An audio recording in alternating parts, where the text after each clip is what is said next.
The moon hung like a pale bone over the crooked tombstones. Inside the sexton's small stone cottage, the gravedigger's wife sat. The wife sat by the dying fire, while her cat, old Tom, remained dozing peacefully at her weary, tired feet. Suddenly, the door burst open and her husband staggered inside. His face was as white as chalk. I have seen something tonight that defies the laws of God. While digging a grave, he heard a strange and rhythmic meowing. Creeping toward the sound, he witnessed a funeral procession like no other. 9 black cats, walking on their hind legs, carried a tiny coffin. The coffin was covered in velvet and a small golden crown. The lead cat, with eyes like burning emeralds, stopped and looked. The cat Then hissed. Tim Toldrum is dead.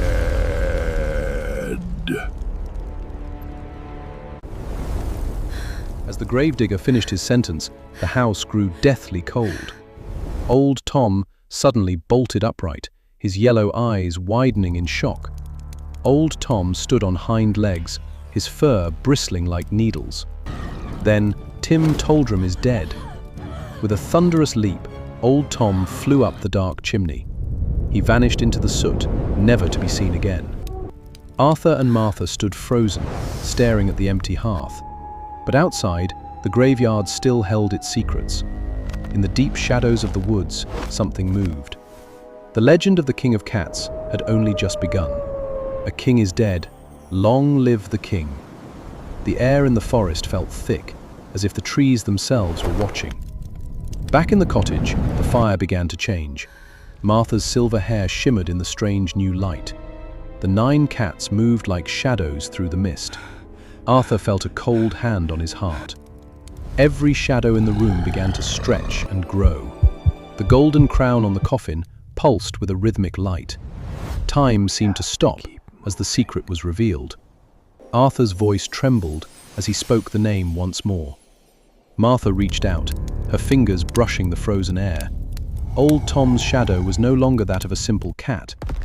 The very foundations of the cottage began to groan. The 9 cat-bearers appeared at the window, their eyes like emerald stars. Old Tom looked at Martha one last time, a strange sadness in his eyes. Then, with the grace of a king, he turned toward the hearth. The blue flames roared, opening a doorway to another world. He leaped, and for a moment, he wore a crown of fire. And then, silence returned to the cottage.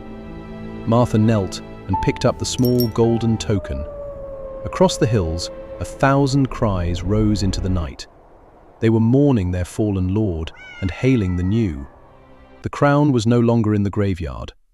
The legend would be whispered by firesides for generations. Every black cat seen in the village was now shown a new respect. For one never knows which cat might be a king in disguise. Sleep well, Tom Toldrum. Thank you for watching this legend. Subscribe for more stories from the shadows.